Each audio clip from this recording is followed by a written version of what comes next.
Welcome back to another episode of the Finance Bible Podcast. Zeke here. And your co-host, Oscar. But before we get into it, please note that nothing in this podcast should ever be considered as personal financial advice. Of course, if that is what you are seeking, reach out, we'll get you in touch with the correct professionals, get the job done properly. Sit back, relax, and enjoy the show. Let's get into it.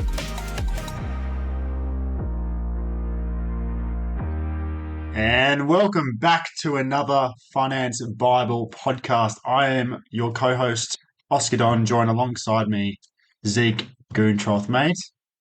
As we always ask in the apps, how are you? Thanks for raising that question, mate. I'm very well.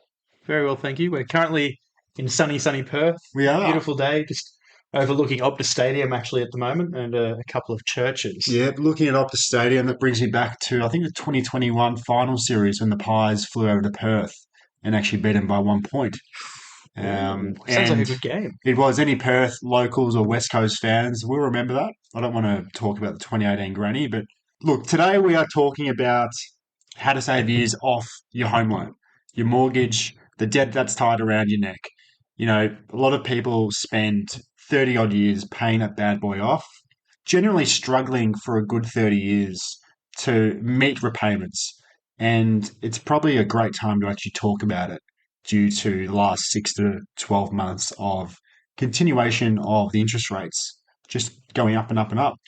Right now they're on hold, which is great, but a lot of people will be feeling the pinch.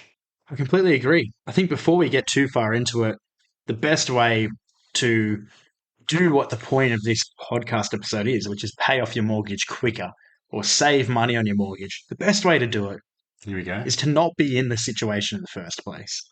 Run the numbers on what you can afford before you do it. If you're going for a loan, take into account the interest rates might go up 1%.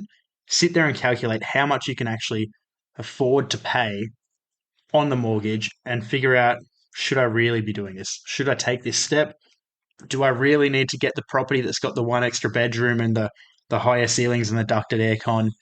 Or do I need to take a step back and go, sad times, I shouldn't do that? Well, that's a good point, actually, because I'm a firm believer of, well, for example, first time I moved out, before I moved out, because I had never paid rent before, I put a bit of money in a rent account for my paycheck each week just to replicate, can I live off this income when I'm renting, even though I hadn't actually gone into a new house yet.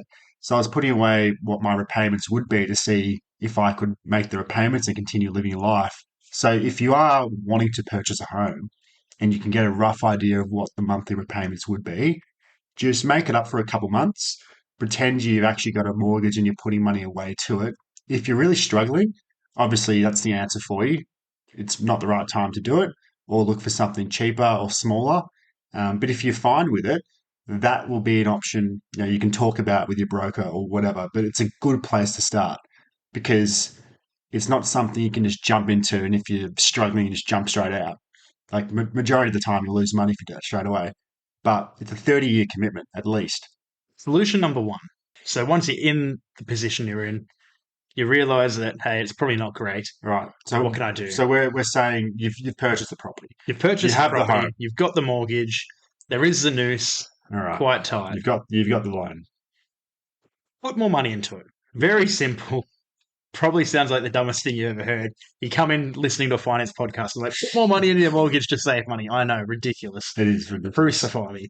But if you put just a little bit more money into it, let's say $100 a week, something pretty casual, it's going to make a fair impact. Here we go. As he's bringing up the Westpac home loan repayment calculator, your best friend. Mate, you guys know I love calculations. I like to bring you statistics and give you black and white facts that are correct. So 610 grand is the average loan size in Australia at the moment from every state combined, including Tasmania, Northern Territory and other states. Some states have actually had a reduction in the last 12 months of their overall mortgage size, but 610 grand is now the average. If you throw in the average interest rate as well at the moment, which is 6.84%. I think last time we did this podcast is around the mid threes. It would have been. I think we said it's like 3.6 or 7. Yeah, it would have about doubled since then. So that does add up. But anyway, 6.84% currently is the average. If you are repaying that over 30 years, we're pretty sure you're going to be paying a fair chunk of interest. And I'm pretty sure that all of you guys would agree with that. Overall, if you just threw an extra $100 in per week, which is $400 a month, you save 7 whole years off that mortgage and $225,000 in interest. Just from $100 a week, you can save 230 grand over a mortgage. But 7 years is a long time to save as well. That's a long time, mate. In 7 years, Pop it up to 200 a week. Pop it up to 200 a week? 11 years, like 350K, give or take. I like that. And you can make, if you're struggling to make that money, bit of Uber Eats, DoorDash, sell some things on Marketplace. You can always make money with things lying around your home. There's always ways. Yeah, if you just simply go, all right, I want to save 11 years off my mortgage and I want to save $347,000 off my mortgage. I'm sure you could find a way in a week, or most people, some of you might not be able to, but most people could probably find a way to make an extra $200 a week, whether it be 4 hours, 5 hours of doing DoorDash for 2 or 3 days a week, or Menulog or Uber Eats, or if you're employed as a casual, it could be picking up an extra 4 hours of work or something per week and throwing that at it. And you don't actually have to throw it straight onto the mortgage and completely try to pay that off ASAP. You could whack it in an offset account and reduce the amount of interest you pay. Like if you throw that amount onto the offset account, then that will take off the amount of money that you actually have to pay in terms of interest. So that could be a good solution. Very alarming. If you, it's a very simple tool to use. If you do have a home loan, it's probably good actually to play around with it and figure out what you can afford and what you may not be able to try and figure out also what you can pay off in terms of years from your mortgage. Another important one, let's say point number 2, is if you haven't spoken to your lender or your broker for a while, maybe it's time to refinance. So we did talk about in our most recent episode, I think it was the interest rate tsunami. I think that was the name of it, about talking to the lenders and your brokers to look at ways if there is an option to reduce your interest rate. Because all you got to do is pick up your phone, call up your lender, and ask for a review on your current rate. Generally speaking, every 12 months they do this for you.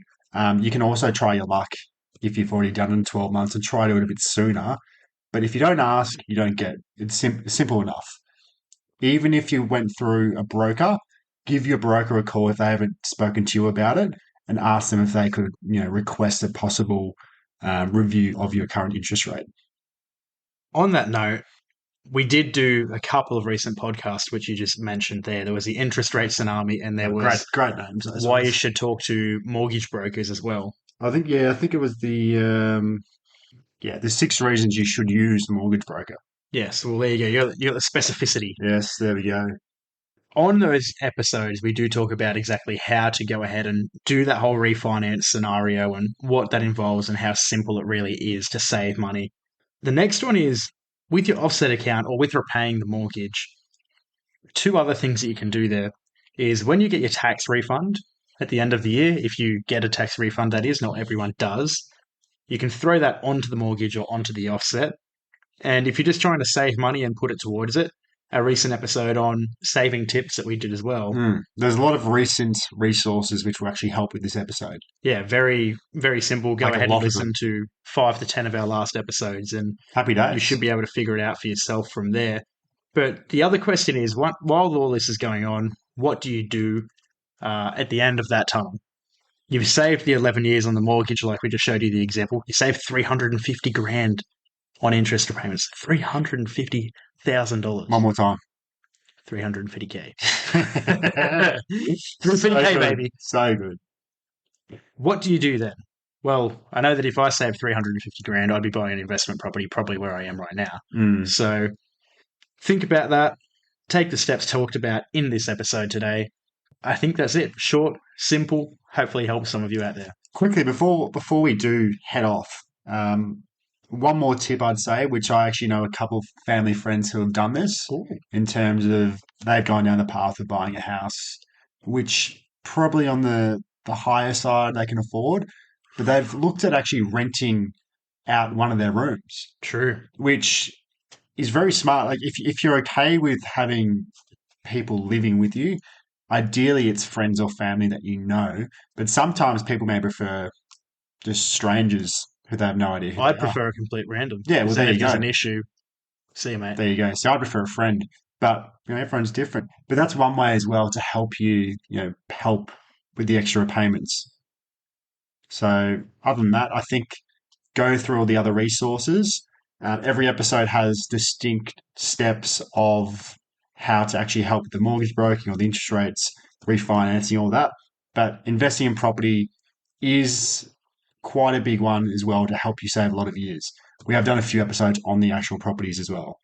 If anything that we've said on this particular episode or any episode in the past does not make sense, or you need a further explanation, or there's something not quite adding up, 1 + 1 isn't equaling 2, then flick us a message, jump into our DMs and let us know. We're happy to expand on everything. We just try to bring you quick, easy, simple content to make your lives easy. We'll see you all next time. See you then. Ciao.